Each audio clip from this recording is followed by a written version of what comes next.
네, 안녕하세요. 이번에, 어, 파이썬 백엔드의 클라우드를 더하다라는 주제로 발표하게 된 황정식입니다. 반갑습니다. 먼저 소개를 간단히 드리면은, 저는 이제 장고 레스트 프레임워크를 메인으로 활용하는 백엔드 엔지니어고요.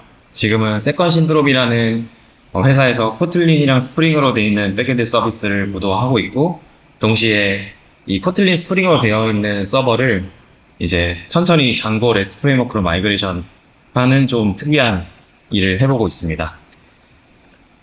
이번 세션에서 제가 공유하고 싶었던 경험은 이제 파이썬으로 백엔드를 개발하면서 고민하고 서비스를 해봤던 경험인데요. 특히 이제 백엔드 서비스를 개발할 때 클라우드를 활용해서 이슈를 해결해 보거나 새로운 서비스를 설계했던 경험을 공유해 보려고 합니다. 목차를 설명해 드리면 먼저 DRF 백엔드 개발의 장단점으로 간단하게 빌드업을 해보고 다음으로 이제 차량 대여 앱 서비스에서 이제 차량 대여랑 반납 오버헤드 이슈를 해결해 본 경험을 공유 드리면서 메시지 서비스 개발 케이스 소개까지 하면서 마무리해 보려고 합니다. 먼저 DRF 백엔드의 장단점을 간단히 소개해 드리도록 하겠습니다. DRF로 백엔드를 개발하면서 이제 제가 느꼈던 장점을 세 가지로 요약을 해봤는데요. 먼저 장고와 함께 장고 인테그레이션을 지원하는 여러 라이브러리를 활용할 수 있어가지고 숙련도가 높아지면 높아질수록 뭔가 빠르게 원하는 아이디어를 이제 구현할 수 있다는 게 큰 장점으로 와닿았습니다. 그리고 빠르게 아이디어를 구현할 수 있다는 장점을 조금 더 들여다보면은 이제 기업에서 개발을 하기 위해서 협업도 굉장히 중요한데요. 기업에서 빠르게 개발하기 위해서는 이제 어떻게 개발을 할 건지, 코드를 어떻게 짤 건지 등등을 이제 같은 멤버들과 이야기를 나눠야 되는데 DRF나 장고 같은 프레임워크를 활용하면은 제 경험상 협업할 때 구성원끼리 스타일 맞추는 시간을 좀 최소화할 수 있었던 그런 경험이 있습니다. 요즘 특히 그런 걸 느끼고 있고요. 그래서 프레임워크에서 제공되는 공통된 기능으로 협업 방법을 소통하기 때문에 장고랑 DRF를 굉장히 애용하고 있습니다. 하지만 좀 그거와 좀 대조돼서 단점이 있다고 많은 분들도 공감하실 것 같은데요. 성능이라는 단어를 많이 들어보셨을 것 같습니다. 저도 굉장히 많이 들었고 고민을 많이 했었는데요. 특히 파이썬으로 백엔드 서비스 개발할 때 대량으로 트래픽이 들어오게 되면은 이걸 어떻게 처리할 것인가 이런 고민이들 있으셨을 것 같습니다. 저 역시 그러한 의견에 공감을 하고 있고요. 운영 환경에서 만약에 G유니콘을 활용해서 운영 환경 구성한다라고 가정을 하게 되면 요청할 수 있는 처리 개수는 이번에 다시 한번 보니까 코어 개수 곱하기 한 4개 정도를 최대라고 권장하고 있습니다. 이렇게 보니까 한 번에 들어올 수 있는 요청의 최대 개수도 정해져 있고 그렇게 많지도 않은 것 같습니다. 그렇다면 이런 단점 때문에 파이썬으로 서버를 개발하는 것에 있어서 한계가 있을까라는 의문을 하게 됐는데요. 대량 트래픽 처리에서 약한 모습을 보여주기는 하지만 단일 트래픽으로만 보면은 DRF 역시 크게 성능이 떨어지지 않는다고 저는 생각하고 있어요. 그래서 글로벌 기업에서 파이썬을 활용하는 그런 케이스들도 많고 백엔드로 서비스를 하기도 하는데 이게 과연 불가능한 것인가 라는 의문을 계속 가지고 있었습니다. 그래서 고객이 많거나 실시간으로 많은 트래픽이 발생하는 서비스를 개발할 때 파이썬으로도 충분히 가능하지 않을까 라는 좀 용기를 내보고 싶었습니다. 그래서 저는 그 한계를 좀 극복하는 방법으로 여러 가지 고민을 하다가 이제 우리 클라우드를 좀 공부를 해보자 라고 하면서 클라우드를 활용해보는 그런 경험을 해보려고 했고요. 이번에 제가 공유드릴 경험은 이제 클라우드에서 제공해주는 여러 서비스를 잘 활용하면 성능도 개선하고 가용성도 높일 수 있지 않을까. 거기다가 아이디어도 빠르게 구현하고 파이썬의 장점도 가져갈 수 있지 않을까 라는 생각으로 시작해봤습니다. 이렇게 빌드업을 마쳤으니까 이제 메인 주제인 파이썬 백엔드 클라우드의 파이썬 백엔드 클라우드를 얹어보았던 제 경험을 공유해 보도록 하겠습니다. 먼저 모빌리티 서비스를 개발하면서 겪었던 성능 이슈랑 제가 어떻게 개선했는지를 공유해 보도록 하겠습니다. 케이스를 설명하기에 앞서서 먼저 간단하게 그 모빌리티 서비스라는 게 뭔지 소개를 드리면서 시작하면 좋을 것 같아요. 여기서 모빌리티 서비스라는 건 이제 앱을 이용해서 저희는 이제 초소형 전기차를 대여하고 운행할 수 있는 그런 서비스인데요. 앱을 이용해서 이제 회원 관리는 있고 그 다음에 예약이나 대여, 차량 제어, 반납까지 기능을 제공을 하고요. 이를 위해서 오픈 API나 외부에 있는 오픈 API나 TCP 통신을 따로 구현을 해가지고 앱을 개발했었습니다. 차량 제어를 위해서는 기본적으로 차량의 상태를 알 수 있어야 돼요. 그래서 이를 위한 장치로 온보드 다이아그노스틱스라고 해서 제가 발음이 좀 안 좋죠. 그래서 OBD라고 줄여서 말을 많이 하는데 OBD라는 장치가 있고요. 이 장치는 자동차의 전기적인 작동 상태를 확인하고 제어하기 위한 진단 규격이라고도 하고요.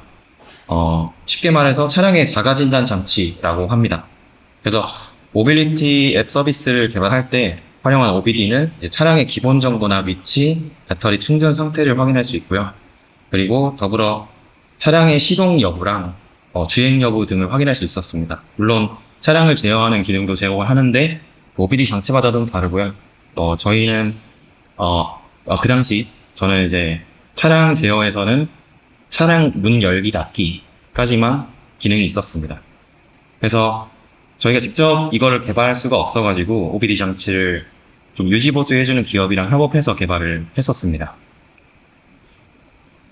이 전기차 대여 서비스를 크게 나눠보면은 고객 관리부터 이제 결제, 메시지를 주고 리뷰를 관리하는 기능이 있고요.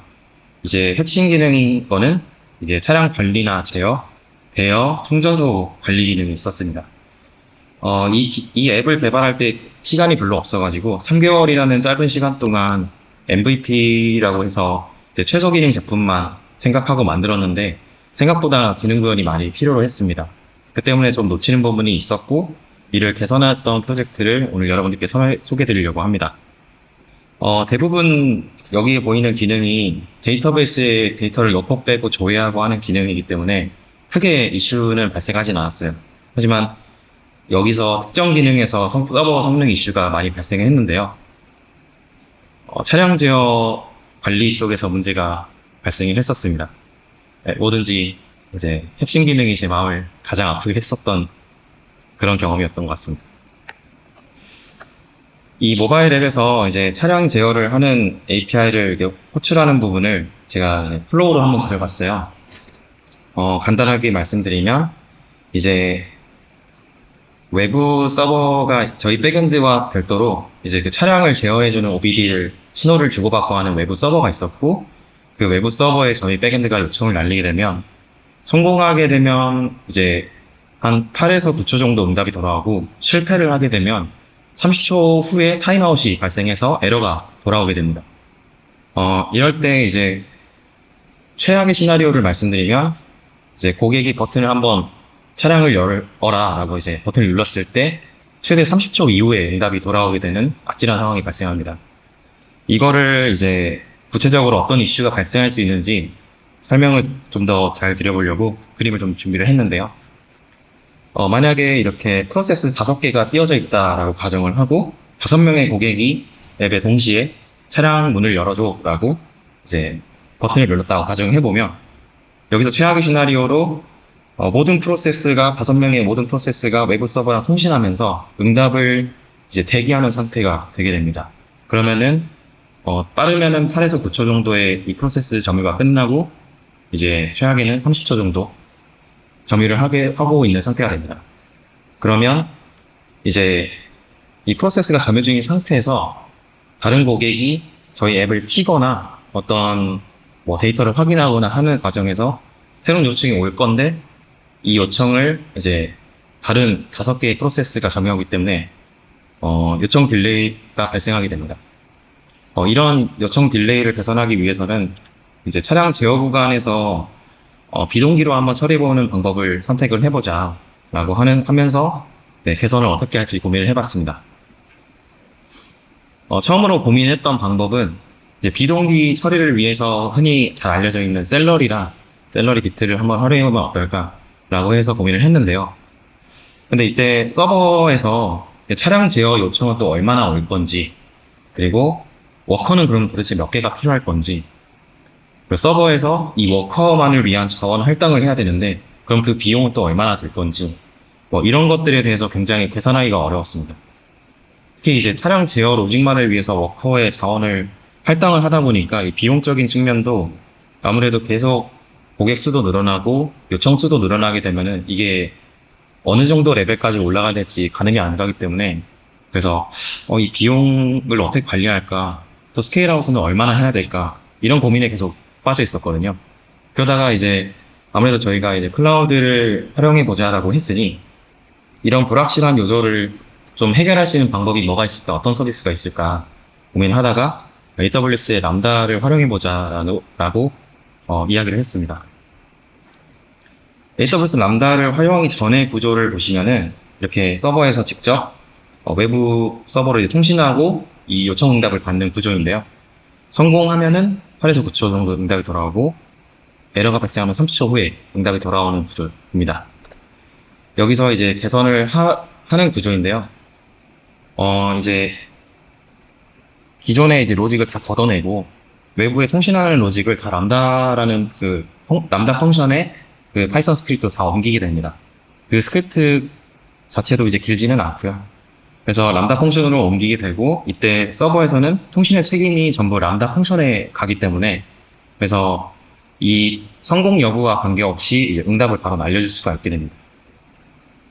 람다 스크립트를 간단하게 요약하면은 이렇게 표현할 수 있을 것 같은데요. 아마 외부 서버와 통신한 뒤에 어떻게 클라이언트한테 이제 또 성공 여부를 알려줄지 아마 궁금하실 것 같아서 코드를 간단히 적어봤는데요. 제 경우에는 이제 앱 서비스다 보니까 파이어베이스를 활용하면은 되게 좋겠다라고 해서 파이어베이스에서 푸시 메시지로 성공 여부를 이제 앱에 알려주는 형태로 비동기로 처리하려고 했습니다. 그래서 이렇게 다 기존의 로직을 다 걷어내게 되면은 백엔드 로직도 이를 간단하게 람다 클라이언트 하나서 보터3로 클라이언트를 선언하고 이제 인보크하는 형태로 돼서 이제 비동기로 이제 람다한테 통신을 다 줘버렸으니까 저희는 이제 여기는 이제 잘 처리되겠지 하고 백엔드는 크게 8초나 9초, 30초 정도 여유를 두지 않고 바로 응답을 줄 수 있는 구조로 바꿀 수 있었습니다. 정리하면 이제 서버에서 직접 차량 제어 통신을 하던 이런 구조에서 이제 람다에서 서버는 이제 람다의 차량 제어에 대한 모든 책임을 분리를 해주고요.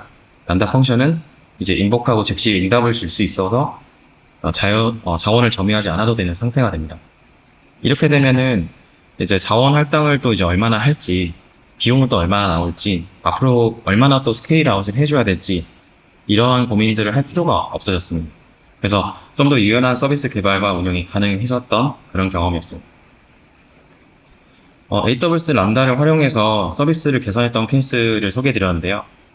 개선을 마치고 저희 이제 내부에서 회고를 준비하면서 저는 파이썬을 사용하는 이유에 대해서 좀 생각을 해보았습니다. 이제 파이썬을 활용해서 정말 많은 장점을 느끼면서 개발을 하고 있는데요. 생각나는 장점을 이렇게 마인드맵을 그리듯이 한번 그려보았습니다. 이 중에서 이번 개선 작업을 하면서 특히 이 세 가지 장점을 잘 살려보았다라고 생각하는데요. 이번 개선 작업은 생각하는 대로 빠르게 구현해서 문제를 해결해 볼 수 있었던 그런 프로젝트였다고 생각했습니다. 좀 더 깊게 생각해 보면 나는 그래서 빠르게 생각하는 대로 문제를 해결했구나. 그럼 빠르게는 뭔가, 생각은 나는 대로는 뭔가, 그래서 어떤 문제를 어떻게 해결했는가를 고민을 해봤는데 클라우드를 만나서 어떤 이점이 있는지 좀 더 살펴보니 빠른 구현에서는 불확실한 좀 요소가 많았지만 이제 고민하는 시간을 최소한으로 하고 빠르게 구현 시작이 가능했다, 테스트가 가능했다 라는 점에서 되게 이점이 있었고요. 이제 파이썬 백엔드에 좀 친숙한 파이썬 스크립트로 개발하니까 이제 창의력이 굉장히 뿜뿜했습니다. 그리고 문제 해결할 때 무엇보다 쉽고 빠르게 해결할 수 있었다라는 장점이 있어서 파이썬에 사용하는 여러분들과 비슷한 그런 장점을 느끼면서 파이썬을 이용하는 그런 장점을 느꼈다라고 회고를 해보았습니다. 이제 다음으로 제가 두 번째로 소개해 드릴 케이스는 이제 메시징 개발 케이스 소개인데요. 개선 작업 과정에서 이제 클라우드랑 파이썬이 만나서 어떤 시너지를 나는지 제가 알게 돼버려서, 자신감이 붙어버리고, 이제 내부에 있는 직원들과 뭘 더 바꿔볼까, 람다를 이용해서 하면 또 재밌는 거 많을 것 같은데, 뭘 더 해볼까 해서 좀 더 복잡한 기능을 구현하고 싶었습니다. 그래서 특히 재미를 붙였던 람다를 활용해보고 싶어서 팀원들 꼬셔가지고, 이 람다를 어떤 프로젝트를 건드려볼까 하다가, 이제 회사 내부에서 이제 메시징 서비스를 좀 개선 한번 해보자 라는 니즈가 있었습니다. 이게 어떤 거냐면 이제 고객 메시지를 관리를 할 때 어떤 식으로 고객한테 메시지를 날릴까인데 푸시 메시지랑 카카오 메시지랑 SMS 서비스를 어떻게 날릴 것이냐 그리고 어떻게 관리할 것이냐 이런 고민을 했고요. 이를 위해서 이제 SEG를 파악하고 투비를 위한 요구사항을 좀 정리해봤습니다. SEG 파악하면서도 되게 여러 가지 제약사항이 많은데요. 아무래도 있던 서비스를 좀 개선하다 보니까 어떻게 하면 좀 빠르고 쉽게 개발을 할 수 있을까, 그리고 요구사항을 다 잘 맞출 수 있을까, 이런 고민을 좀 많이 했었습니다. 특히 이제 메시지별로 다른 서비스를 활용하고 있어서, N사나 I사 같은 이제 모두 다른 서비스를 이용하고 있었는데, 이때 모두 예약 기능이 있지만 서로 다른 이제 스케줄링 기능이 있었어요. 그래서 각 기능별로 이거를 다 스케줄링을 관리하는 모듈을 다 짜자니 너무 불필요한 비용이 될 것 같았고요. 거기다가 이제 푸시 메시지도 좀 예약을 이용해서 메시지를 날렸으면 좋겠다 라는 요구사항도 이제 추가로 들어와서 되게 머리가 복잡해졌던 것 같습니다. 그리고 세 가지 모두 이제 각각 레거시이긴 하지만 스크립트가 개발되어 있긴 했었어가지고 이거를 좀 최대한 활용하면서 개발 기간을 좀 단축시키자 라는 요청사항도 있어서 이제 꼭 먹고 알 먹고를 한번 해보면 어떨까라고 하면서 저희가 좀 챌린지를 해봤던 것 같습니다. 이게 시간도 되게 자원이기 때문에 효율적으로 사용돼야 돼가지고 정리를 해보면 이제 기존의 코드를 최대한 활용해서 스케줄링 기능도 추가를 해야 되고 근데 이제 기존의 코드를 사용할 때 비용도 서로 다르기 때문에 특정 서비스로 모두 이관해서 개발하는 것은 좀 불가능했습니다. 더군다나 이제 서비스별로 제공하는 스케줄링을 활용하는 데도 한계가 있었고 각 서비스별로 코드 작업이 들어간다면 추후 변경도 어렵고 관리 포인트도 늘어날 것 같아서 이거 만들고 나서도 문제가 되겠구나 라고 생각을 했습니다. 그리고 레거시 파이썬 스크립트라도 최대한 활용을 해보려고 했고요. 그러다 보니까 이제 저희가 내린 결론은 스케줄링을 직접 관리하는 방향으로 가자 였습니다. AWS에서 그럼 스케줄러로 쓸 수 있는 기능이 뭐가 있을까 하면서 찾아보니까 이벤트 브릿지 스케줄러라는 게 있었고 이거를 이제 버터3로 제어가 가능한 부분까지 이제 도큐멘트로 확인을 했었습니다. 이제 도큐멘트로 확인했으니까 이 가능한지 먼저 아키텍처를 구성하기 전에 컨셉을 좀 봐야겠죠. 그래서 POC를 한번 작성을 해봤는데 제가 구상했던 아키텍처, 예상했던 아키텍처에서는 이제 이벤트 브릿지에서 불필요한 스케줄이 남지 않았으면 해서 예약을 하고 나서 그 이벤트가 예약에서 사라지고 근데 사라지니까 스케줄링을 좀 DB로 관리해보자 이런 식으로 구성을 해봤고요. 때문에 이제 원타임으로 스케줄링이 가능한지 요구사항을 확인해 볼 필요가 있었습니다. 근데 그게 가능하다는 게 이제 다큐멘트에 있었고 테스트를 해보니 그게 가능하다는 걸 확인했었습니다. 그래서 가능성이 이제 보였으니까 이제 진행시키자 라고 하고 그렇다면 이제 POC를 마치고 아키텍처를 구성했을 때 어떤 식으로 구성했는지 간단히 소개해드리면은 먼저 그 당시 어드민 같은 경우는 이제 ECS 파게이트로 돌아가고 있었고요. 여기다가 이제 보터3를 통해서 내부 서비스를 활용할 수 있도록 권한을 부여를 하고요. 비동기로 이제 이벤트 브릿지 스케줄러를 이용해서 메시지를 스케줄링하는 로직을 구현을 했습니다. 이제 다음으로 기존의 레거시 스크립트였던 걸 조금 변경을 해서 람다 펑션을 그대로 구현을 해주고요. 구현했을 때 문제가 없는지 테스트를 마치고 그 다음에 이제 람다 펑션 각 센더가 문제가 없이 실행이 되고 나서 메시지 발송 상태를 업데이트해야 되는데요. 이 스케줄러가 잘 동작했다 정도의 여부만을 일단은 만들었기 때문에 이 스케줄러가 정상적으로 잘 작동했다 라는 업데이터 스크립트를 만들어주고 람다 펑션으로 하나 세팅해줍니다. 그리고 업데이터는 RDS의 특정 테이블에 특정 로우를 변경해야 되기 때문에 접속 정보를 가져올 수 있도록 이제 시크릿 메이저를 연결을 해주고요. 만약에 이제 람다 펑션 로직을 작성하고 테스트해보 봤지만 만약 너무 메시지가 많아서 이거 맥스 커넥션스 이슈가 발생하게 되면 이제 RDS 프록시를 연동해 줘도 되고요. 비용 문제가 발생할 수 있으면 이걸 제외하고 RDS에 직접 연결해 주는 방법도 가능할 것 같습니다. 이렇게 해서 아키텍처를 구성을 하고 이제 백엔드 서버에서는 보토3를 이용해 가지고 스케줄링만 하는 로직을 부여하고 이제 각 샌딩하는 그런 펑션은 람다 펑션 3개 작성해주고 람다 펑션이 끝나서 업데이팅 해주는 그 스크립트랑 연결을 해주면 그러면은 이제 크게 이제 백엔드 작업이나 뭐 셀러리나 이런 것들을 구성할 필요 없이 쉽게 개발했던 그런 케이스였습니다. 이제 마무리를 해보려고 하는데요. 아무래도 파이썬을 애용하는 이유는 이제 개발자마다 조금씩 다를 거라고 생각합니다. 저는 이제 MBTI가 N이 넘는 70%가 넘거든요. 그래서 되게 상상도 좋아하고 만약에 이런 것도 되게 좋아하는데 그렇기 때문에 뭔가 상상하는 대로 재밌는 걸 구현하는 걸 되게 좋아합니다.